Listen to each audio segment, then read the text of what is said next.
السلام عليكم ورحمة الله وبركاته. نيابة عن المركز الوطني للتعليم الإلكتروني نرحب بكم معنا في جلسة استراتيجية المنصة تكامل المنظومة وتأثيرها، وأسعد أنا محدثكم دكتور رامي بن إبراهيم السكران بإدارة الجلسة، والتي تأتي ضمن برنامج المؤتمر الدولي التعليم الإلكتروني لتنمية القدرات البشرية الذي ينظمه المركز للتعليم الإلكتروني خلال الفترة بين 24 و 27 من الشهر الحالي، علما بأن الترجمة الفورية متوفرة باللغة العربية لهذه الجلسة. الرجاء الضغط على أيقونة الترجمة في أسفل الشاشة إن رغبتم بذلك، وإن كان لديكم أسئلة يمكنكم وضعها في خانة الدردشة سواء باللغة العربية أو باللغة الإنجليزية، وسيتم الرد على أسئلتكم بنهاية الورشة بإذن الله.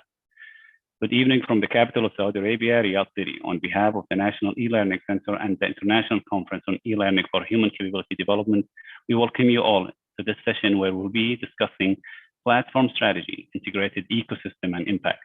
Allow me to introduce myself as the moderator for this session. I'm Dr. Rami Al-Sakran, and it's my pleasure to introduce our distinguished panelists for this session.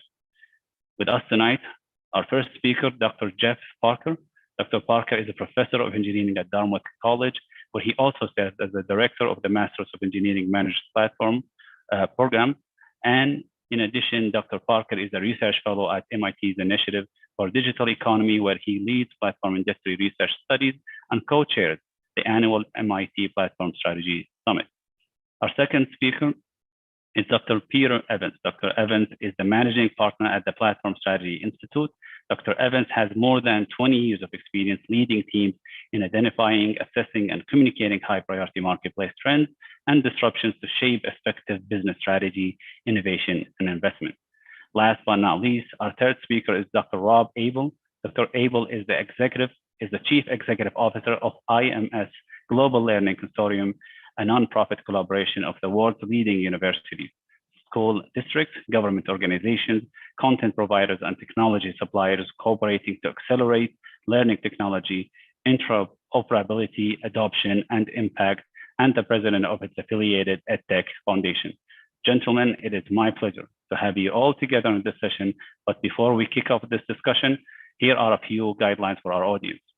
Interpretation is available in Arabic for this session, and you can activate the interpretation icon at the bottom of the Zoom page. At the end of the session, we will have about 10 minutes for Q&As, and if you have any questions, you may post them in the chat, either in English or in Arabic. Now, we'll go ahead and start with Dr. Jeffrey Parker for his presentation. Dr. Parker, the mic is with you. Thank you so much, and it's a real pleasure to be here. And one of the sort of good things that's come out of this COVID disruption is our ability to do events like this, and everybody's very comfortable with it. So I'm going to share a few slides, and then we can have I'll hand it off, of course. Dr. Parker, I believe we can't hear you. You can't hear me.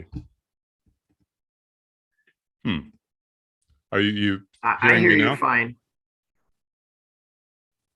Dr. Al-Sakran, can you hear me now? How about you, Rob? I hear you fine. Yes, I hear you. Okay, shall I proceed? I think so. Okay, so again, it's a real pleasure to be here, and let me take it away. So I want to cover three things, and obviously we only have about 20 minutes per speaker, so I'll be brief, but I want to give some platform background to help level set. Then I want to pivot and talk about higher education and platforms. And again, just present a little bit of data. And then at the end, I want to close with some of the challenges that organizations have faced with digital transformation. And that comes from World Economic Forum research that I've been part of for the last couple of years. So first, why are we talking about platforms? Well, I think the growth rates have been spectacular over the last 5, 10, 15 years, especially for what we might call the big tech, and think the kind of Google, Apple, Facebook, and then add in Alibaba, Tencent, and the Chinese platforms as well. Really high revenue to employee ratios, and we'll come back to why that is. Favorable economics for the winners.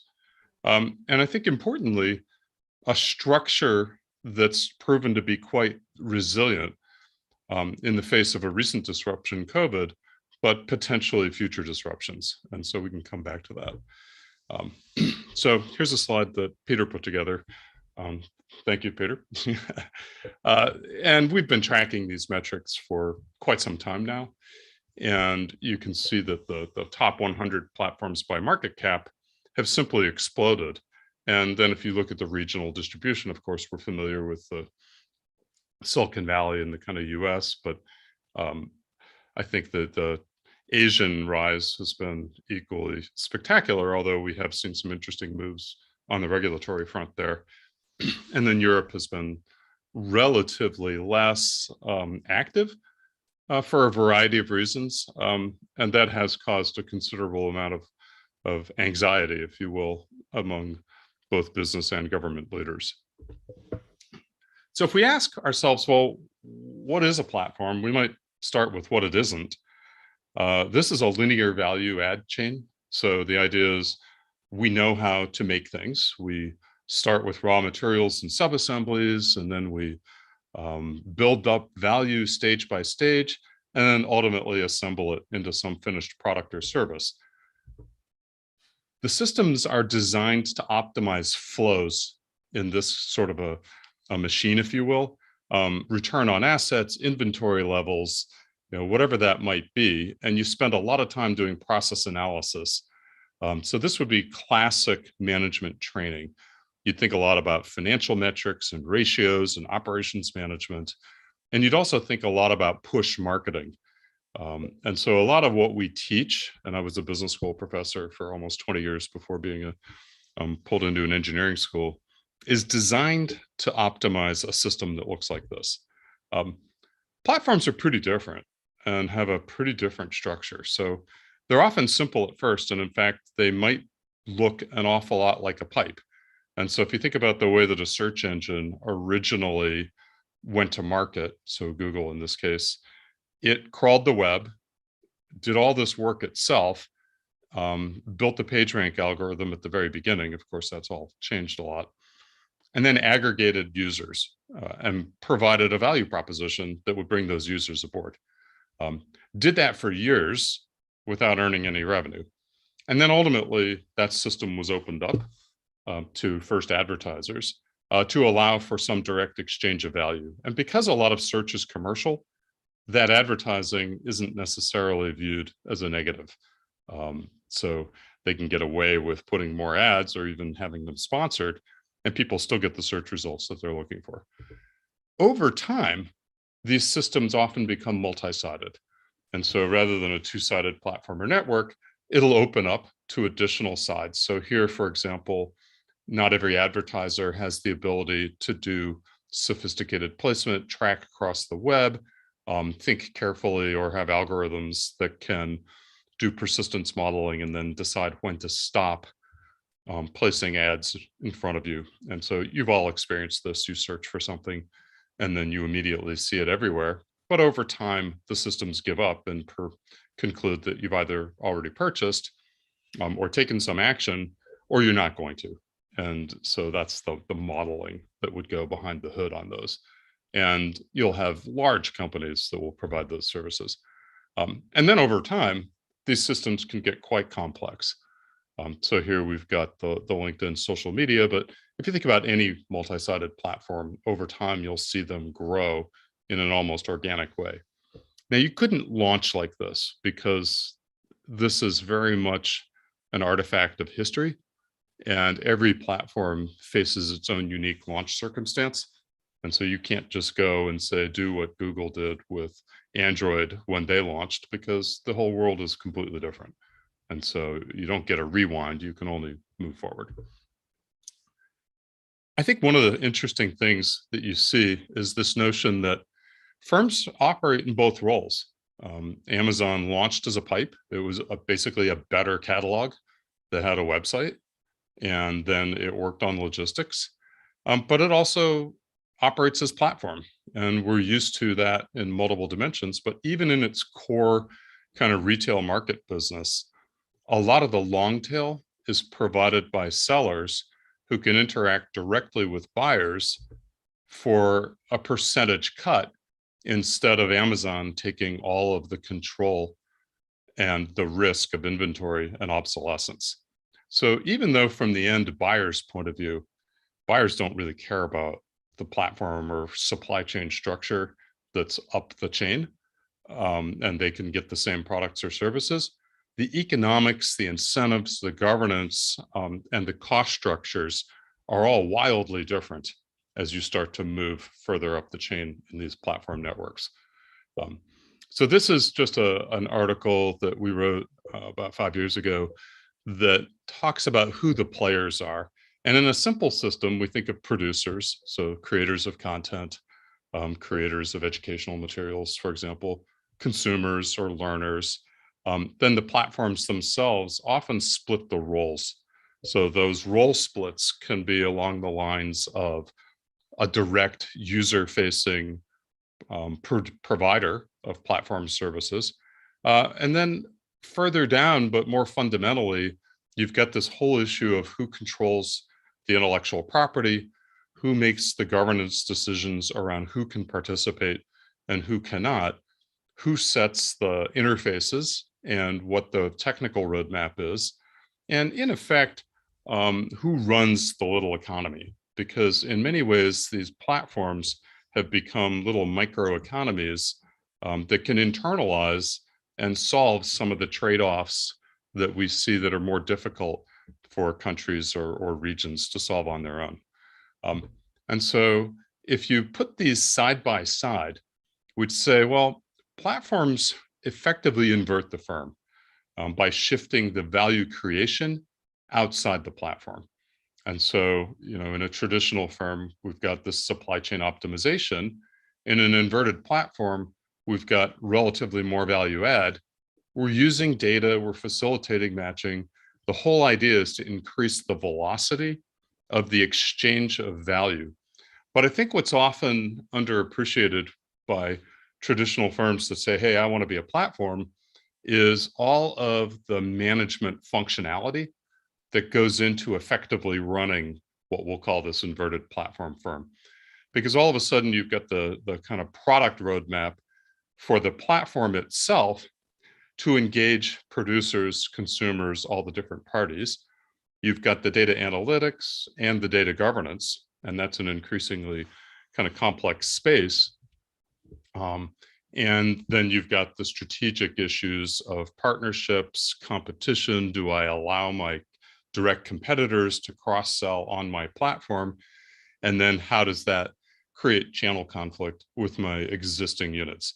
So those are all management challenges that especially incumbent firms end up facing and not always solving. And it certainly causes some friction when they try to adopt some of these strategies.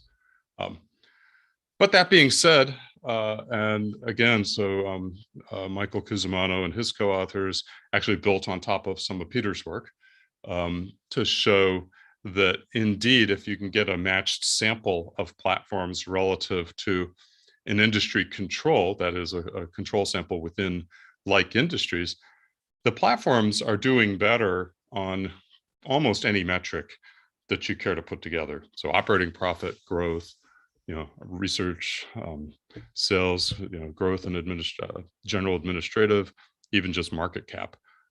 So there is a reason why they've gotten so much attention. But I do think, dialing back to what I said a moment ago, firms need to be realistic about where they fit kind of in the world and what their capabilities are. So that's my platform background. And so if we pivot a little bit, let's talk about how one of these kind of learning management systems sees the landscape. So full disclosure, I have 2 classes that have launched on Coursera. I have a couple of classes on Emeritus. These are 2 major LMSs. I'm not implying any endorsement of either. It's just that I've worked with them, so I have some idea of how that system behaves. So when we looked to work to build these courses a couple of years ago, Coursera in particular had about 56 million users in 2020. And I just pulled this from their third quarter financials, and they were up to 92. So that's a explosive growth, frankly, by any measure. And as I said earlier, I think the pandemic has certainly had some impact on people's interest, willingness, ability to engage in more distributed learning relative to, the bricks and mortar that certainly my livelihood has depended on for most of my career. Higher education in particular is kind of in the crosshairs. I've been saying this to my colleagues forever. I've been saying, hey, it's not like we get to have this little kind of happy world of no competition and, regionally protected because it's hard to get places. That's not the world we're entering anymore, or going to live in. We're going to live in a world where, yes, you may have your bricks and mortar, but increasingly you're going to find yourself in direct competition with global brands. And those may be other universities, or they may be these companies. And so I think that's certainly something that I spend some of my time trying to get my colleagues to understand and believe. And so here it talks about the trillions of dollars in higher ed. We've certainly already seen retail, entertainment, music, transportation, travel targeted by platforms. I mean, there are now thousands or tens of thousands, and you could catalog sort of the different industries that they've found themselves in. I think, and again, I'm pulling this is based on some Bloomberg data, some Oxford University data as aggregated by this third quarter investor report. But I thought it was interesting to pull and just say, we've heard about this future of jobs issue for a long time. And there have been efforts, some of my colleagues, Dan Rock, Eric Brynjolfsson, have done a lot of work in this space, David Otter, looking at what types of jobs are going to get automated, and then what is relatively less vulnerable, and then how do you kind of cross that chasm. Now, the truth is that the evidence on successfully crossing that chasm has not been super strong, but that doesn't mean that we don't sort of owe all of our citizens, the ability to make some of these transitions and the support. And I think that these online systems have the potential and promise of providing that. And so if you look at what some of this future jobs report out of WEF, they noted that 84% of employers have increased their intent to rapidly digitize work processes. So if you unpack what that means, that actually dovetails pretty nicely with some of the work that we did that showed how firms that had already done end-to-end digitization in their kind of supply chain and operations systems really did much better, particularly in the early days of the pandemic. Lots of emerging job opportunities require digital skills. So, no surprise that data analytics, AI, machine learning, big data, but even to, information security, business development, process automation. These are all increasingly very data intensive jobs. And it turns out that those skills are some of the more easily delivered in an online format because you're often mediating through some sort of software system. And that ends up porting pretty well. And I can speak to that directly. I had about 1 week to prep to go online when the pandemic hit for my data analytics course that I teach. And honestly, it worked incredibly well to do it on this distributed kind of Zoom environment. And we all missed the personal interaction, but I think the learning was pretty effective. So I'm going to take my last 5 minutes and pivot to just talk a little bit about how firms that have been convinced, it's like, okay, you're a senior manager, I've convinced you this stuff is important. The economy has changed. That's where some of the future of work is going. And you need to do these things. Now what? So as I said, we spent a couple of years, and this is in a manufacturing context, but honestly, most of what we've kind of uncovered ports nicely to financial services, materials, software, healthcare. The issues tend to be pretty similar, so don't get too worried about the focus on manufacturing. So we have about 50 members of this Global Future Council on Advanced Manufacturing and Production. kind of split between smaller firms that have what they'll call lighthouse technologies, and then major firms that you've all heard of, Volkswagen, Apple, Foxconn, people like that, Ralph Lauren, BASF, and others. So the data for these two studies has really come from those firms. And so the first one we wrote was on this, how manufacturing firms are essentially driving innovation, particularly, and we launched this in that early kind of COVID. And then the second paper was to take a deeper dive, looking at about 20 or 30 case studies, and try to categorize, well, where were these firms in their journeys and how did they kind of manage through that process? So if we look at the first paper, often people will talk about business and operating models as though they're the same, and they're really not. I mean, the operating model has a lot to do with the process by which you kind of aggregate, organize, and create value.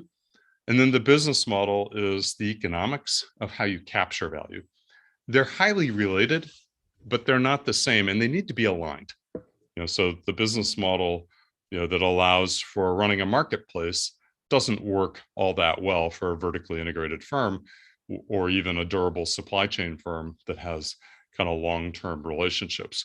And so that there has to be a thoughtful matchup of business and operating models. And if you want to change business models, then you're probably going to have to change operating models. And that was a lot of what we spent time on.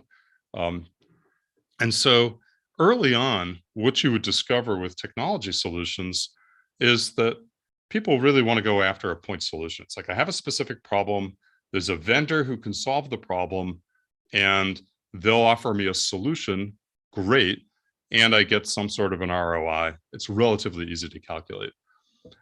But they still want to do these kind of platform business models because they were attracted by the economics that I showed earlier. But they discover quickly that none of their infrastructure or organization is set up to take advantage of that. So then they've got this kind of middle slog, if you will, of building infrastructure out, doing end-to-end digitization, building the integrations with all the different services.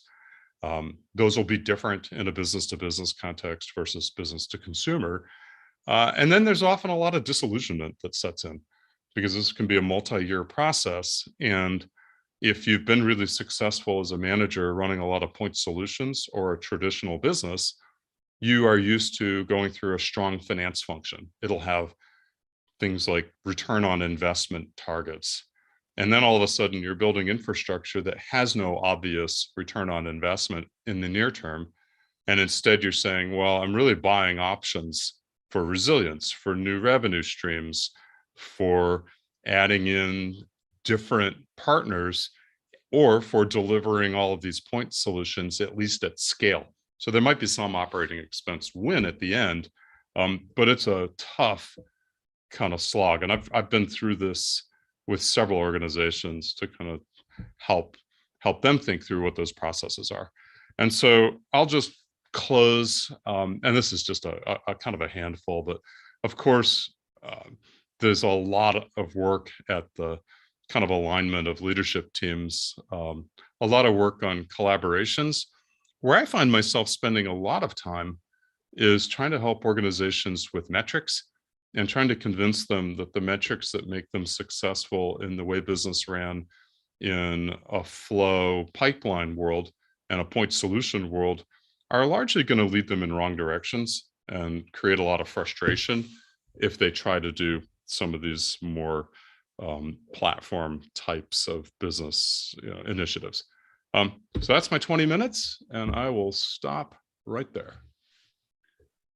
Dr. Parker, I appreciate it. Truly very insightful information. We've received a couple of questions, but I'll reserve them till the end of the session, where we'll be discussing them all. For now, I'll move ahead and start with Dr. Pierre Evans to start his presentation. Dr. Evans, the mic is with you.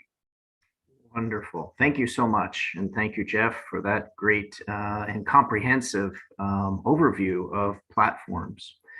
So what I'd like to do is pick up where Dr. Parker left off and describe a little bit about what type of people are needed to run platforms, right?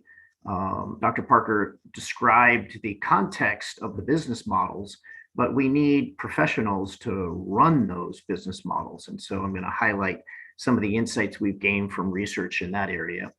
And then I'd like to turn to what's changing in the landscape that can actually potentially shape how we deliver e-learning through platforms. And that has to do with the rise of blockchain technology, what they call Web3, and in particular, the application of NFTs. So I'm going to give an example of how those can be deployed in very interesting ways that could potentially have big implications for how e-learning is delivered. So when you talk about Dr. Evans, yes, please forgive me for interrupting you. Are you presenting something? I thought so. It's not pulled up yet. Okay, sorry. Aha, there. How's that look? Yes, sir. It's working now. Okay, sorry about that. Okay. So that's my overview I just went through. So when you read about and get engaged in this platform economy, we often focus and hear a lot about the freelancers, the gig workers, the people that are delivering value through these what Dr. Parker referred to as inverted firms, i.e. these are these third-party participants that the platform helps match to users and they deliver the value. But there's also the management structure, right? Platforms don't run by themselves. They need a group of professionals. And this draws upon Mintzberger's very famous operating model for how companies are structured, right? You've got your operation core, you've got your technical middle line managers and your operations folks, and then you have your senior executive team. So the question is how does and in what way do platform business models need different professionals to run them? And so there's this question of is a platform professional is a person who has achieved a specialized education, training, or on-the-job experience that serve a variety of roles required to develop and successfully run an important component or the entire platform business. So let's dig into some of those roles. And what's interesting is that if you look at job postings around the world, there are literally thousands of jobs being posted every month for platform roles. And they range not just in North America and Europe, but all over the world now, because platform business models have become an integrated part of delivering value in economies. So we see jobs in Latin America and Africa, the Middle East, South Asia and Asia, all over. It's actually quite fascinating when you really dig into it. So what are the roles that are sought after? One is for platform strategy. As companies recognize their need for growth and innovation and change, they need experts that can help them decide what is the structure of those platforms.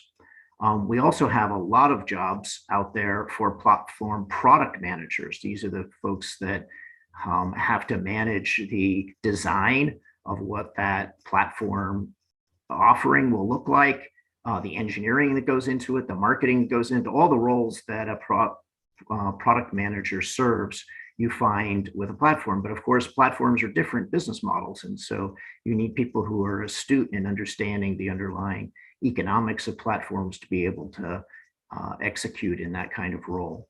You also have these third parties, right, that are not inside the firm, but they're creating value outside the firm, but you need people in the organization that help facilitate that. So there's a huge number of roles now for what they call community managers and things of that nature that help facilitate those external ecosystems and make sure that they're governed well, that the firm is attracting people to contribute. And that may be things or skills like software engineer. It could be for personal transportation. It could be drivers, for creative roles. It could be designers. There's a whole variety of ecosystems out there. And so you need people that manage that. You also have the engineers that build the platforms. And so lots of interesting roles for platform engineering. And then, of course, we talk a lot about data. So there's platform data management. And it's not just the people who have skills in data analytics. This is data architecting that goes to both how data is managed internal to the firm, what its external policies are with respect to capturing data from users. There's a whole variety of things that now go into data architecture that have particular characteristics when you think about it from a platform perspective, and that drives tremendous value. So those are very highly technical roles, but also extremely valuable roles for organizations. And then finally, we have growing regulatory issues with respect to platforms. And so you see roles now being posted quite frequently around what they call platform privacy, compliance. Platforms have become quite valuable. Some of the largest platforms have hundreds of millions of users. And so ensuring that that platform is sound, secure, both from a security perspective against attacks, but also complies with an increasingly complex regulatory landscape has become quite critical to platform success. So these are key roles that now have appeared because of the growth and significance of platforms around the world. So let's turn to e-learning in particular.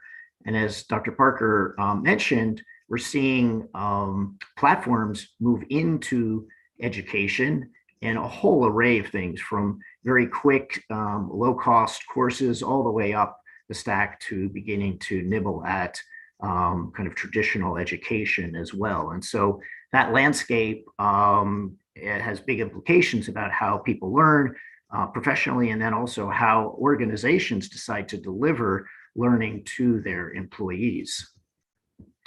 But there's another phenomenon that's taking place that's quite interesting. We're shifting, right, from what they call Web 1, which is this information economy. And you can think of platforms like Yahoo and Netscape. These are ways to read what was happening on the internet, to this platform economy, which was more of this interactive engagement.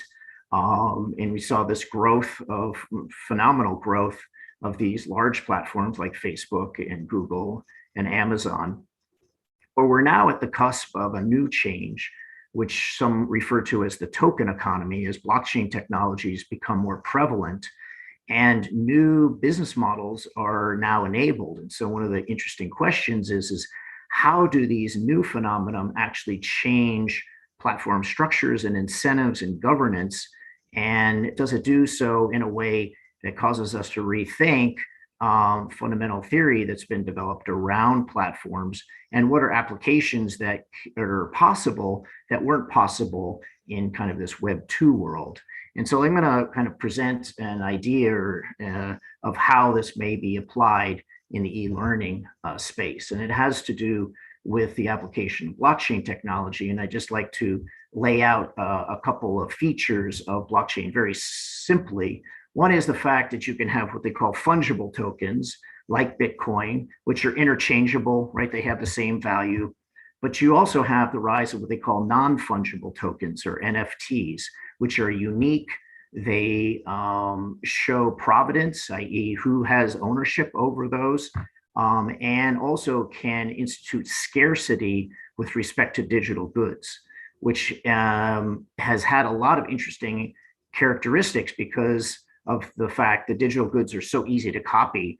Non-fungible tokens suddenly have made it possible to contain some of those issues with easy copying, and have really taken off. So we've seen an incredible growth of applications of these non-fungible tokens in the last 2 years.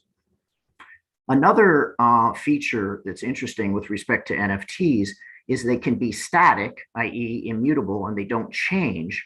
But people are now beginning to experiment with what they call dynamic NFTs, which can actually change as a result of external factors.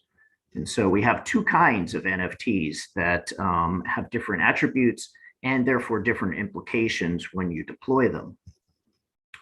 This is just a list that I'm building. This is from a database that I'm building of NFT platforms. These are platforms that have been launched in the last 2 to 3 years, most of them last year, to deploy in a whole bunch of different areas, largely in sports, music, and entertainment are the first wave, but we're beginning to see new applications arise.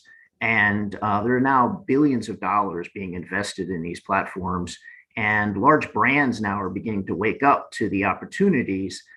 So it's a very interesting, it's early, but an extremely interesting and exciting space to explore. And it has lots of applications. Just one of them are the application of NFTs in what they call digital identity. Because we spend more and more time online in the digital environment, and we're opening up opportunities to create these metaverse environments, which are these 2D, 3D environments in which you can actually enter and walk around. People have suddenly become very interested in what is your identity in those spaces. And so there are companies that are deploying NFTs to create wearables so that you can create your own avatar. And there's a lot of interest in this space, and celebrities have gotten involved in making available, and also brands where you could sell items to people who want to buy them to show off, their unique identity. So that's one application that's pretty interesting. This is a company called Genies, which is an NFT platform that is now developing in this space, and they have a big relationship with Warner Music. And so they've got access to big celebrities. And so a lot of people are anticipating this is really going to take off. So that's one application. Another is in the learning space. And you've probably seen many of these. This is your typical certificate that you get when you graduate from a course, right? And in fact, this particular certificate is somebody I know from my former employer at KPMG. And so I saw this, so she posted it up online on LinkedIn, which is 2 weeks ago. And there are millions of these posted every year because millions of people take these courses, right? Now, what happens when you deploy NFTs? Well, suddenly you can change the way certificates are both issued and how dynamic they are. So in the future, I think we're going to see more and more of the application of NFTs to these certificates. And it allows us to deploy lots of interesting features. So when you receive that certificate, that, especially if you deploy it not as a static NFT, but as a dynamic NFT, that NFT can actually change depending on how engaged that participant is in continuing the learning that they started through this course, right? And you're able to track that over time as a cohort. And so let's propose somebody who takes a course and over the course of 6 months doesn't really keep up. They don't read articles, they don't publish anything, they don't really engage with the learning that they achieved. And so in that instance, the NFT can actually change and degrade, which would be very interesting, right? And so you can have a dynamic NFT that would record on the blockchain somebody's continuing commitment to learning what they initially learned. And so this is an instance of how do you create incentives for people to sustain it?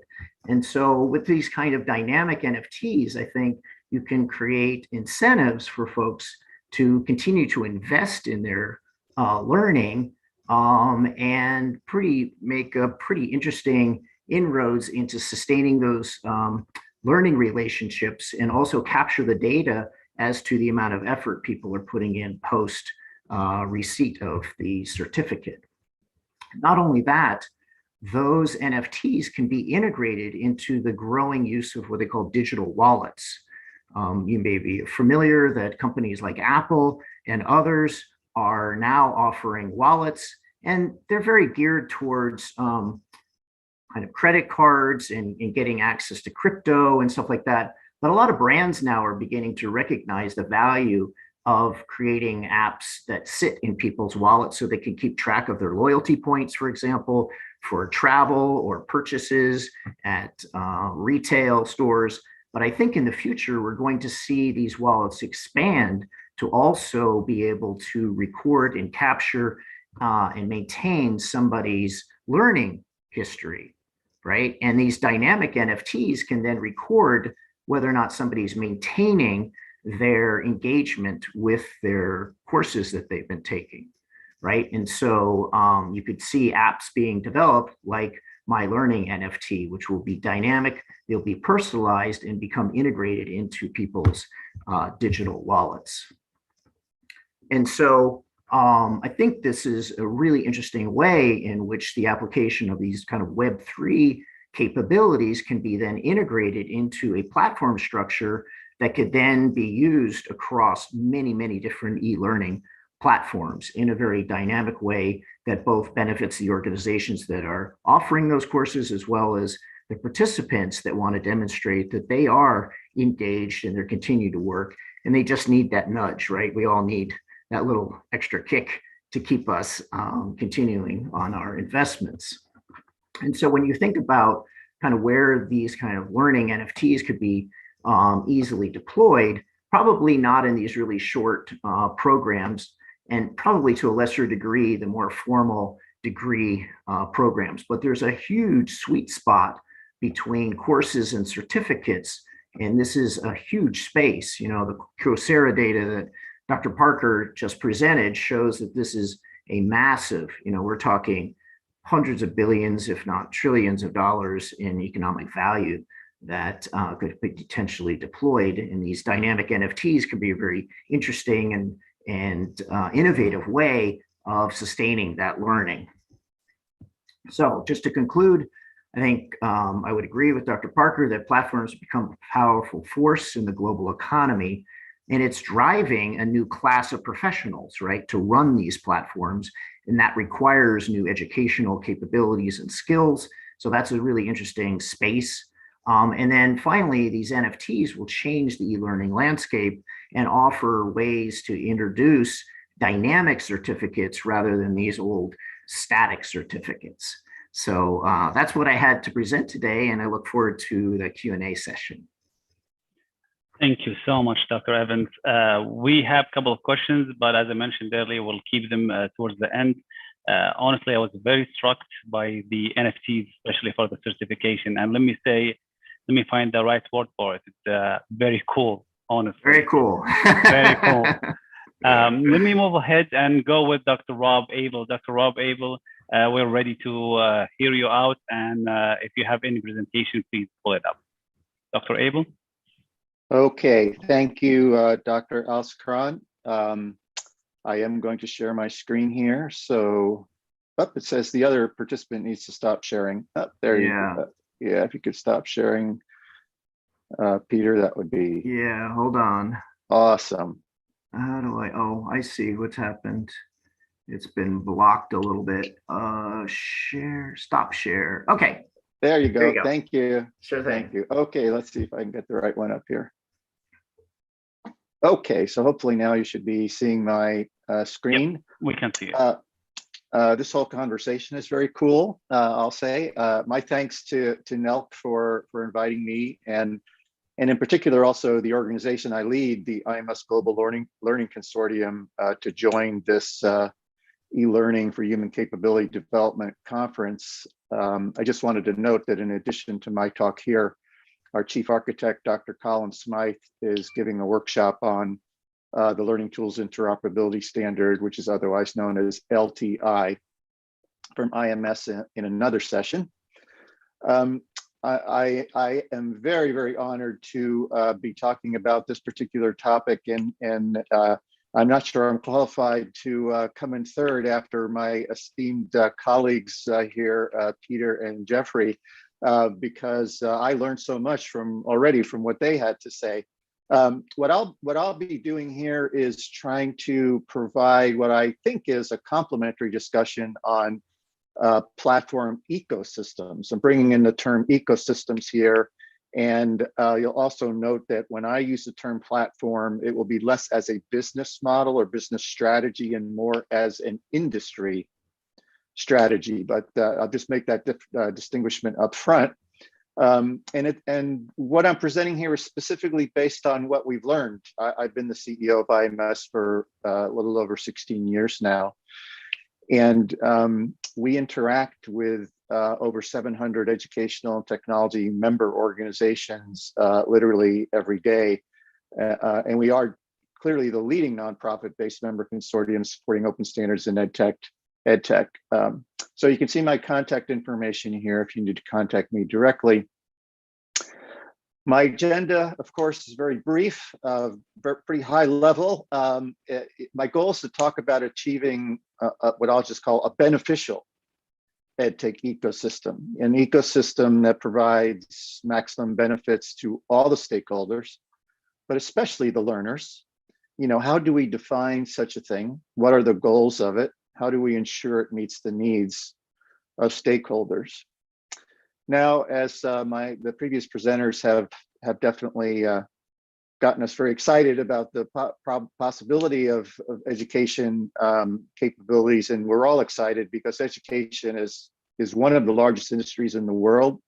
It's roughly 5% of GDP on average, according to OECD. That part is not new. The new part is what's shown here, is that the investment in education technology, particularly from venture capitalists, has been rising dramatically. Now, this level that you're seeing here is still less than half of what's invested, say, for instance, in health tech. But as you can see, the growth is very impressive. And that growth in itself provides a huge catalyst to the ecosystem, which we'll start talking about. You know, so if there's a lot of investment, what happens? Well, it leads to a lot of products, right? And this is just one chart from EduVentures from 2017, just focused on the US, just focused on higher ed. I'm sure you've probably seen others like it. The point is not for you to be able to read the logos of all these products, so please don't try to do that. But just to note how many there are, So now, while all these products are designed, I'm sure, to help users, the complexity of the potential interaction amongst the products increases by the square of the number of products. And the more diverse the ecosystem is in terms of support for varying models of educational delivery and diversity of educational needs, the long tail sort of phenomenon, if you want to call it that, well, this just adds even more complexity. Now, so the EdTech ecosystem, I'll just state, without any further proof, is a rather messy system. I'm in it every day, and I can definitely vouch for that. But like all systems, it's trying to organize itself to survive and prosper. For many years now, here in IMS, we've been referencing back to, I apologize, a very old paper, 1993 paper by James Moore that introduced the term business ecosystem, which relates back to platform. It describes the structure and behavior of a network of organizations sharing a technological platform. And we believe the EdTech, we talk about it a lot, that the EdTech ecosystem is in fact a business ecosystem, but it has some fairly unique characteristics. To fully understand the ecosystem, we need to understand who the participants and the stakeholders are. As you can see, the EdTech ecosystem is not, at least currently, supplier-centric. There are no dominant suppliers, for instance, as in the case of many other industries. And Coursera, of course, has been very successful. So has 2U, the company that recently bought edX and so forth. But they are not dominant. They are not considered dominant suppliers in the education industry. They're very important suppliers. They're growing, and they could grow much larger. But currently, we have relatively little direct-to-consumer power exhibited between the suppliers and the buyers in education, and that has a lot of ramifications on the ability to kind of run unopposed. You know, The power is intermediated by institutions, governments, regional diversity of needs. Even individual faculty can be a competitive factor. Yes, they can join in and be part of Coursera, but yes, also they could compete with Coursera on another platform, just as an example. And we've seen that with the emergence of some of the OER. So how does this ecosystem get shaped, and how can the stakeholders work together to shape it towards where they want to go? I love working with organizations like NELC because through organizations such as theirs, we see there are many opportunities to improve education. Experiences in all regions around the world tell us that we need improvement everywhere in the world in these various parameters here. We need education to improve in so many ways. We need it to be more affordable. We need it to be higher quality. We need it to be more engaging, more flexible, more personalized. We need outcomes that, such as whether they're NFTs or what have you. We need the outcomes to be a better match to the lifelong needs of each individual, opening up greater opportunities. And note that these require improvements in the educational ecosystem itself, not just the technology of education or the EdTech products. And also note this balance between cost and innovation, and cost and quality, very important in terms of the education sector. So the analyst firm FutureSource created this great graphic a few years ago, which asks important questions about how will the ecosystem shake out? And from where I sit, I see another side to this question, which is how do the stakeholders work together to shape the ecosystem? And there are many great questions on this chart whose answers could help make the ecosystem less complex and therefore more successful for all.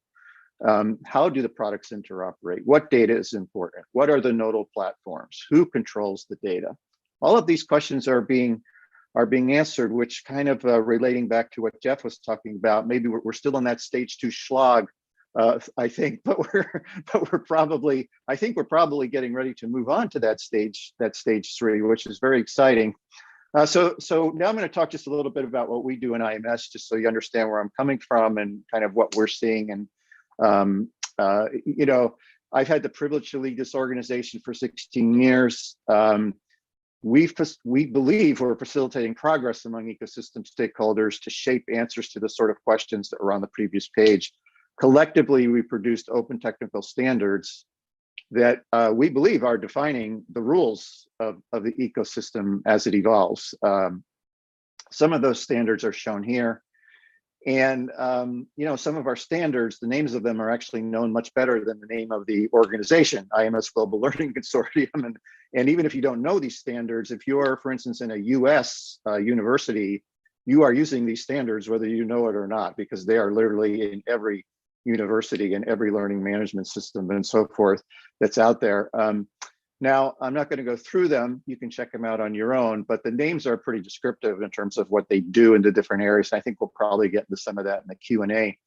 So note that this is not a particular software platform, as obviously the standards can be adopted by any software platform. But what this is a powerful shared investment in an overall business platform ecosystem, right? That enables product platforms and diverse other products to be successful. And we've actually seen many, many examples of that occurring over the last 10 years, for example. In particular, in IMS, we're focused on areas that do have to do with teaching and learning. We're trying to enable future educational models. That's extremely important. We're not looking backwards at where education has been. We're looking forwards at where we think education needs to be. So these are the 5 areas that we're focusing on now: curriculum innovation, learning platforms and tools, integrated assessment, learning data and analytics, and digital credentials and pathways. Interestingly, our membership is split 50-50 between end user stakeholder organizations, meaning higher education institutions and K-12 school districts and government agencies, and suppliers, okay? So it's a very, very interesting dynamic. But what that allows us to do is also work together to prove out these standards in practice, to make them work in practice at large scale. And as a result, the standards have had a very profound impact on in terms of shaping product categories. I think most people that use learning management system today would say there are certain aspects, if not the majority of aspects of the learning management system, ideas that came directly out of the work of IMS, which started in the mid 1990s, before the advent of the LMS today. So our members are organizations. They lead this work. Our job is to facilitate it. And by leading it, they're helping drive an ecosystem direction. The growth has been pretty impressive. We've added last year, we added during the pandemic, we added 114 new members without having any face-to-face meetings. And normally we might have 10 face-to-face meetings in a year around the world. The membership is currently over 700. It's, believe it or not, the membership number is substantially larger than the World Wide Web Consortium, believe it or not, which is the world's sort of best known nonprofit member-based standards consortium. And if you look on our website, you'd see who the members are. It's pretty much a who's who of the EdTech world. Now, the 700 members equate to almost 7,000 individuals who essentially are collaborating every day to make this ecosystem move. And they represent their organizations. Now, the thing that's amazing to me, and what we shot for when I first came in IMS, is much more, it is kind of a platform strategy. I think it definitely is. We're basically trying to get a high return on investment by a large number of organizations investing in the same thing, right? Something they all can use. And what has happened now is that the investment in the IMS work is orders of magnitude greater than what any single supplier can afford to invest. And so it really has become smarter for suppliers to adopt the IMS standards. And typically the earlier they adopt them in their life cycle, the better they are, because they get even more return on investment rather than recreating their own. So a very important part of what we do many things with the members. We hold over 500 work group meetings a year. It's almost phenomenal, the scale of it. But we also provide a key essential element of support that helps organizations really of any size successfully adopt open standards, which to me is kind of the acid test of the quality of an open standard. Has it lowered the barriers to entry? As it lowers the barriers to innovation? Does it allow even smaller, innovative organizations to build, successful businesses? So what we do is we provide support to help those organizations implement the open standards. We also provide verification through certification. And this is a screenshot of our product directory, which is available on the public on the website or directly at imscert.org. And there are over 7,000 IMS certified products. And we stand behind those certifications, meaning that if there is a problem in the marketplace in terms of interoperability, we will, amongst those certified products, we will actually jump in. And now we're even doing more testing. We're doing testing actually on site in school districts and in universities to make sure that fielded systems are implementing interoperability successfully. So my apologies for covering all that very quickly. And I probably, for some of you, I didn't answer many in-depth questions you probably have about all that, because there is a lot more to it. But I'd like to summarize with a few thoughts. First, I really believe, and I'd like to leave you with the fact that there is just a great opportunity to collaborate and to shape the EdTech ecosystem among the diverse stakeholders, so both within regions and worldwide. And for application of technology to education in a sort of a sector that's sort of been sometimes criticized for not adopting technology maybe fast enough or to enough benefit, I believe that collaboration among education providers and technology providers is really essential to inventing new paths to the future for all learners. Second, when considering how we create platform opportunities, I think it's important to question, the important question is, how do we invest together to maximize the return on investment. Because one of the questions in every supplier's mind, right, if you're in Google and you're talking about education, and I've been at, for instance, Oracle and been in groups where you're talking about education, the big question is it worth investing in education? And the answer always comes back no, because there isn't a big enough return on investment in terms of the technology and so forth. And maybe that's because we were stuck in phase 2. But whatever the point is, collaboration that lifts up all actually creates pathways, I think, that we're seeing that didn't exist before, including for Coursera and edX, who use our standards at some level. And it helps them, for instance, integrate their products into universities. And third, I'll just say that I think our experiences in IMS so far are very positive. We always like to say we've come a long way, but we have a long way to go. And I totally agree with the previous presenters that we need to move to that new kind of stage 3 where everyone's seeing those type of opportunities that Jeff talked about, and we're trying to help make that happen with what we're doing. So thank you again for tuning in, and I look forward to a great discussion. Thank you. Dr. Abel, thank you so much. We're very lucky to have you all together, and I hope this is not the last chance we have to invest in those opportunities. And you did mention collaboration, and I think this is the key word in here: collaboration, integration, and innovation. Let me circle back to Dr. Parker and ask a couple of questions, and I'll start with one first, and then we'll move to Dr. Evans. Dr. Parker, you mentioned a couple of things in your presentation. You did mention about the linear value chain and how things used to be done kind of stage sequential. And you mentioned how things evolved when it comes to social media or the example of Amazon. And you mentioned very two good examples for the Coursera learners and how the registration doubled since 2020, and the percentage that you mentioned, 84% of employers intend to digitize work processes.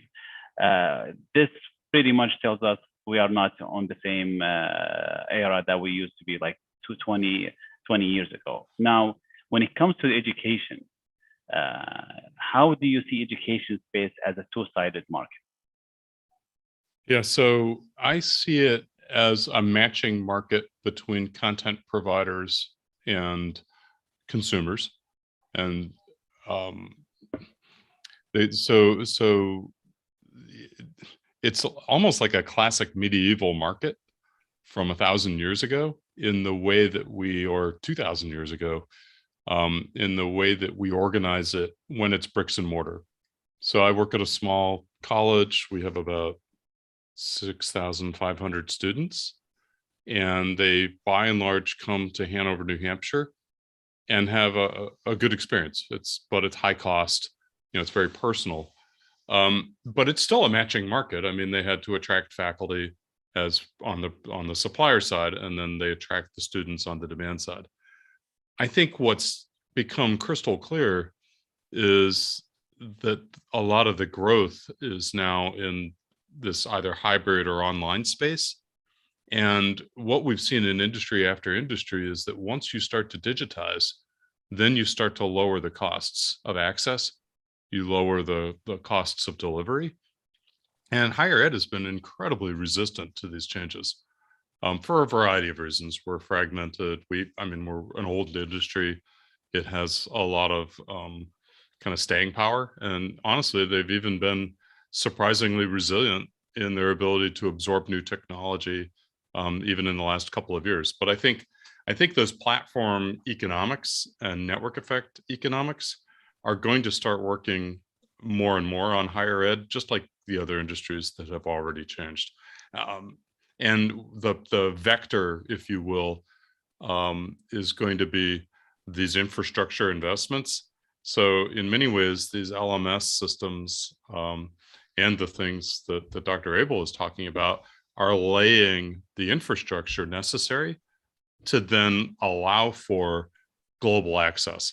And so then I can be here. I see now that we have 1.1 thousand participants. I didn't know that Zoom did it that way, so that's pretty cool. The point being, now we have this relatively low friction interaction. So I'll stop there. I want to get to any other questions, but I see it very much as a two-sided or multi-sided market that should only expand over time. Excellent. Let me take that thought and give it to Dr. Evans. Dr. Evans, you mentioned a couple of things, and one of them was the platform roles, and you mentioned one of the key roles that was the platform strategy. So when it comes to that, how do you see education systems transforming into a platform strategy? Well, let me make one observation. I've been studying the rise of platforms and then the growing demand for platform professionals. One of the things that's very interesting is you cannot find a degree program that is specifically for platform knowledge, right? So you can't go get an MBA and get certified as a platform professional or a platform expert. You can take individual courses, but that doesn't exist. So it's kind of interesting that even in higher education, it's difficult for a student, even despite all of the opportunities to build an incredibly successful career in platforms, becoming a platform professional, getting a certification in that space is quite difficult. You basically have to ad hoc it. You have to go to various programs and assemble your own program. Now, Jeff Parker actually teaches one of the best courses in the world on this, but it doesn't exist as a certification. So, students now have to, they can build their own professional careers and programs, but it's a lot of work for them to do that. So there's a huge opportunity for people that can bring together portfolios of where the best opportunities are. And that can be to serve individuals that want to progress their own careers, but it also can be very valuable for companies that are trying to understand the landscape. Because as Dr. Parker mentioned, it is a matching market, but it's very fragmented. And it takes a tremendous amount of work to identify which are the best programs at the right cost, at the right delivery mechanism, whatnot. So I think there's huge opportunity for those guides and curation of the best educational programs out there. Thank you, Dr. Evans. Dr. Abel, the mention of the matchmaking market and the mention of the platform, and the mention in your presentation about having that mess when it comes to education, whether it's higher education or K-12. Now, when it comes to the interoperability in the Edtech ecosystem, what is the role of that? What is the role of interoperability? Right. Thank you for that question.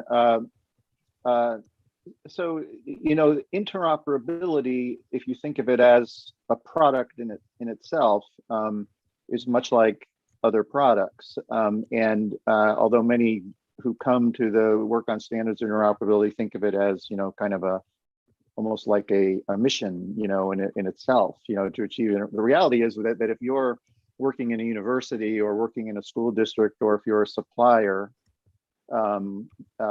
you want interoperability because it helps you get your products deployed faster and at lower costs, right? And so that's sort of like number one, right? Number one, it has to result in faster, lower cost. And sometimes you get into marketplaces, including ones that are kind of protected, like the education market system, where you will have interoperability standards that actually are harder to use than the API that the product supplier is already giving you. And that's a sure sign that you're kind of on the wrong path, you're on the wrong path. But people want to say, well, let's use the standard because it's a standard. No, the standard actually has to be the best way to do things. And in an IMS, the way we get there is we work with the industry participants, the leaders, and we get them adopting it to make sure that it is. And second of all, I would say, and this is sort of a key piece, sometimes, let's just take the example, let's talk about Coursera is a great sort of courseware platform, that's going to, that has great growth potential, to provide more and more specific courses where we bring that courseware together with specific, consumers, and will probably continue to grow there. I always felt that from day one. But really, if you're using that then within the context of an institution, for instance, you want the data from Coursera to be able to be mixable with the data that you're getting from your other platforms, because it may be the same students that are taking those same courses. So really, at a high level, the role of interoperability there, you could say, is we got to make sure these products can work together. What that means, in terms of the actual technical piece of it, it's data interoperability, right? And data in specific areas that are important and useful to education in terms of how education products are used, understanding whether the learner is learning, so embedded assessment, things along those lines. Because ideally, if you're anywhere from an advisor to an individual faculty member, you want to be able to see the information about that student, or even the student themselves, on a single screen, regardless of which platform they happen to be interacting with at any one given time. And I believe that is going to continue to be an important driver into the future of education. As we found with publishers, the major publishers grew to a certain size, and now they're moving to digital, but they're getting lots and lots of competition from other digital sources. But one publisher is not going to meet the need of an education provider, right? There has to be ability to integrate with publisher content from many suppliers into whether it's a corporate training world or K-12 world or a higher ed world. So that ability to integrate across, and I know, for instance, Coursera now is in fact using IMS LTI as an example to what we call deep link into other platforms. So for instance, you could be in your Blackboard platform or Canvas platform or whatever, and you could click a link and it takes a user into Coursera. The user doesn't really even know what's going on behind the scenes, but it's a seamless integration where data is getting passed, and in theory, data can get off, and data also gets passed back on how the student is doing. So that second part is making the products work better together. And I'll say the other one that I'll mention, because it was brought up in the NFT discussion, is the digital credentials that are achieved, the micro credentials in particular. The credentials that are achieved have to be interoperable in order for the student, the learner, to get the most out of that credential. It has to be easily consumed on the other side, and we're doing work in that area as well. Open badges, something called the comprehensive learner record, and so forth. But that's a very important area of interoperability in the Edtech ecosystem that is one of our most exciting areas, quite frankly. And blockchain and the discussion today was fascinating in NFT, because that has not come up before in that context, but blockchain in particular. I just lost my microphone, so sorry. That's it. I'll stop there. Yeah, we still can hear you, Dr. Abel. Thanks a lot. Let me be very honest. I spent almost all day long today doing two things. One, reading about interoperability, and the second part of my day was practicing how to pronounce interoperability. It was kind of twist longer, but I believe we have about 17 minutes, and we can have a couple of questions. Let me circle back to Dr. Parker and go back to the theme of this session about strategy. Now, why platform strategy is key to bridging the gap between academia and the industry itself? So I think part of it is being able to articulate literally the roadmap, but more importantly, if you're going to bridge between industry and academia, you've got to get kind of the incentives right. And I think, having been through this for probably 6+7 years now, it's really interesting to see how academic institutions think about intellectual property, how they think about incentives for faculty, how they interact with these kind of global technology providers, the Coursera's, Emeritus, 2U, edX, whoever. And I think they, especially on the academic side, they haven't necessarily done the work, if you will, of aligning their own strategy to that of what's happening in the outer world. And the way you feel that, so I'm both a participant in that market as an outside kind of online educator. I'm an employee of one of these systems, and I also study it as an academic. So I have and I work with a lot of companies, so I kind of bridge a lot of these things. I don't see that many academic institutions that have really aligned strategy for a future in 10, 20, 30 years that seems pretty clear to where they're going. We're super fragmented and siloed, which many organizations face, but academic institutions are even worse. So that work of strategic alignment has to happen in the academic world as much as it has to happen with their potential partners. And those partners can be obviously that complex ecosystem that Dr. Abel put out, because you've got technology providers, you've got content providers. I think it's really interesting, these matching between large potential consumers, if you'll think like the enterprise consumers, and there's a lot of work to be done. I don't know if I've fully answered the question, other than saying this is really important, and the universities, I think, are in harm's way.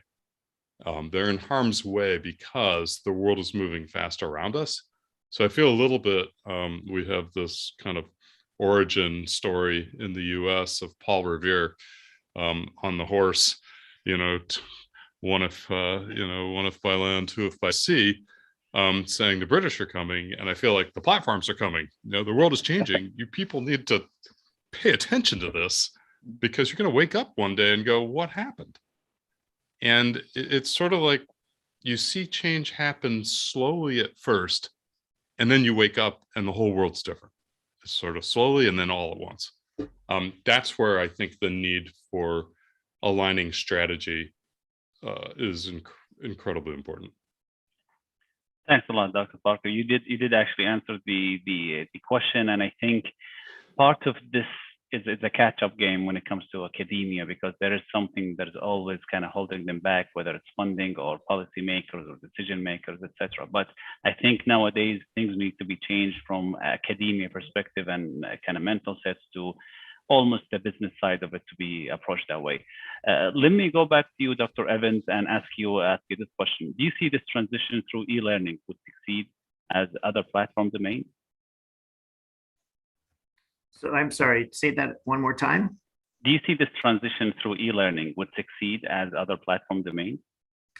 So, I mean, I think it's already happening, right? And so what is success in this space? The space that I've been looking at in particular is professional education, formal kind of education. Companies now, what's really interesting, as the job market has been changing, they're finding that it's not enough just to offer higher wages to employees. They're actually looking for other benefits, and one of those benefits can be education. And so companies now are competing on the offerings that they can provide, both to raise up, and identify their fast trackers and professional development, and what's the next generation of leaders for those companies. But they also need to provide it as a benefit.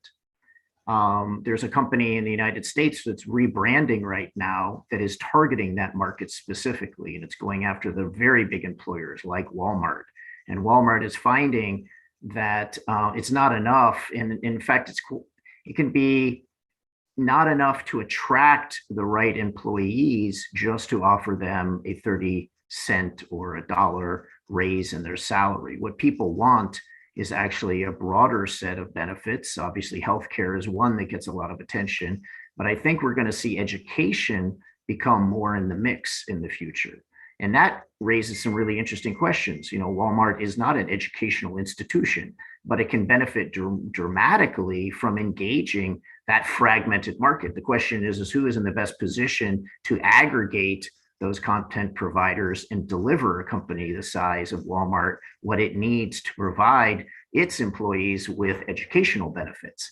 And so that, to me, is a super interesting question, which is, can you provide enough educational benefits to retain people so you don't have that churn? Churn is very expensive for companies, but at a lower cost than potentially raising salaries. So I think education becomes a super interesting way of engaging employees with value at a cost that is actually quite attractive from a company from an aggregated perspective. The question is, how do you deliver that at scale? And I think platform strategies do that. So I think that's where these platform companies are looking. In fact, if you look at that Coursera study or investor report, the fastest growing segment in Coursera's portfolio is corporate, right? And so that's an extremely interesting market, and corporate people have a longer engagement with people than universities do, right? They have maybe 2 years or 4 years, whereas an employer may have,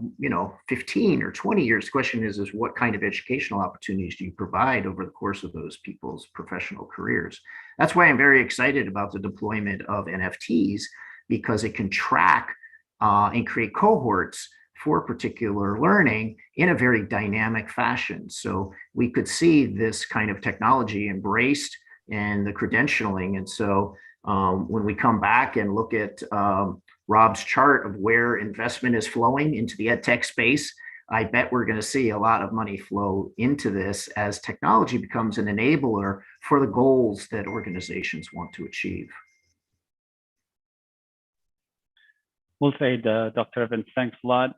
I'll have the last question for you, Dr. Abel. How do you see adoption interoperability standards would bring in compliance efficiency in the edtech ecosystem? Yes, okay, thank you. In some ways, Dr. Parker said it very well in terms of what some of our experience has been in IMS, and what he said was things are changing, and all of a sudden you wake up and it's different, right? The kind of things are changing, the infrastructure is getting laid, and then all of a sudden, boom, you kind of wake up.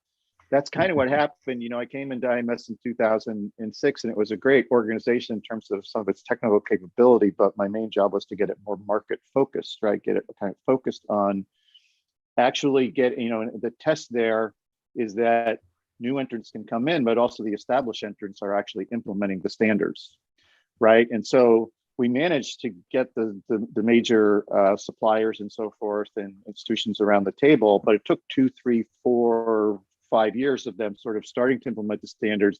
And then all of a sudden we would go to a conference, like a major conference in the US for higher ed, say EDUCAUSE, and we'd be talking to a supplier on the side, a major supplier, like say a McGraw-Hill, as a publisher or something, and they'll be going, hey, Rob, you might want to know that we were doing all these custom integrations, and then we had to integrate with so-and-so, and we said, and they were doing LTI, and we were doing LTI, and then we said, well, why don't we just try to do it with LTI? And we did it, and it just worked, bingo. And actually then we ran the numbers, and LTI is just one example, but it's really it was 1,000x cost savings, 1,000 times, because literally prior to LTI, it took 6 months of calendar time and about $50,000 of effort to do a custom integration into a platform. And literally, if you run the numbers, now it takes at most a few hours, right? Ideally, it takes just a few minutes. It's been a huge savings of time. Now, once it happens, nobody's excited about it anymore, right? It's like, okay, now everybody just sort of expects it. But that's what we like to say. It kind of changes the world forever. And now it's time to move to the next thing. But we're doing that in many, many different areas. But those are actually case studies. And so when you see that chart of the IMS membership growing, that's why. I mean, the members are voting with their dollars. They're getting return on their investment. And they see IMS as an important force. Now, once you achieve in doing that with the major suppliers, then it does open the door for much smaller suppliers. And that was the next sort of surprising thing that happened, which was okay, now we were hearing about a very small company that built a special app just for music education that actually helped students compose music and grade their ability to compose music on time. And now they were basically saying that, well, they could sell their app to an entire state system because it was integratable. They didn't have to spend the money to do the integration, right? And then when they had other situations where that system or a university would change their LMS, and guess what? The integration still worked. The integration still worked. They didn't have to redo the integration. So that's why I like to say in the smaller organizations are where a lot of the innovation is. It is very much kind of a long tail phenomena. And then finally, so it saves money for them, tremendous efficiencies. But then very obviously, I guess, for the institutions themselves, for the education providers, it just gives them greater choice, right? They have greater choice, and it does save them money on integration because they also are doing integrations. They have technical staff, and particularly I'll say in K-12, where the technical staff are not as many people, they don't have as much money to do integrations, and actually their scale of digital products of usage is actually higher. It really helps them the most, but ultimately it helps the learner because the learner now has choice, either because the teacher's helping them choose. That's one of the fundamental things we know about learning is the more different ways something can be presented to someone, the higher probability that they are going to be able to understand it and learn it. And so now there's greater choice in because of the fact that it's easier to plug those resources together. And as we've alluded to here, now that's infrastructure that everyone can take advantage of. It really does help lift up the entire industry with the mindset of, we can get anywhere we want. We can get our products anywhere we need to get them. And it's been a long road. 16 years is not a short amount of time for me, but so part of that is the kind of the education. That's why I love this discussion about platform, and I really want to thank you for pulling that together, because this is really a topic that educations and educators that need to be talking about and understanding. Thanks a lot, Dr. Abel, and thanks for being catalyst for so many years in this field. We truly appreciate everything you've been doing, and hopefully we will carry on and make this momentum going. We have more questions, but I'm afraid we cannot answer them in this session as we are at the end of our session. And on behalf of the National E-Learning Center and the International Conference on E-Learning for Human Capability Development, we thank our distinguished speakers for this insightful session and our audience for being very interactive during the session. Please note, the next session will start at 8 p.m. KSA time, which is about 30 minutes from now, and the session will be focused on e-learning platform experience. Once again, Dr. Jeffrey Parker, Dr. Pierre Evans, and Dr. Rob Abel from Riyadh City, from the heart of NEL's building, thank you so much and have an amazing night. Thank you so much for having us. Thank you for having us. Thank you. Thank you. Okay. Good night. Good night.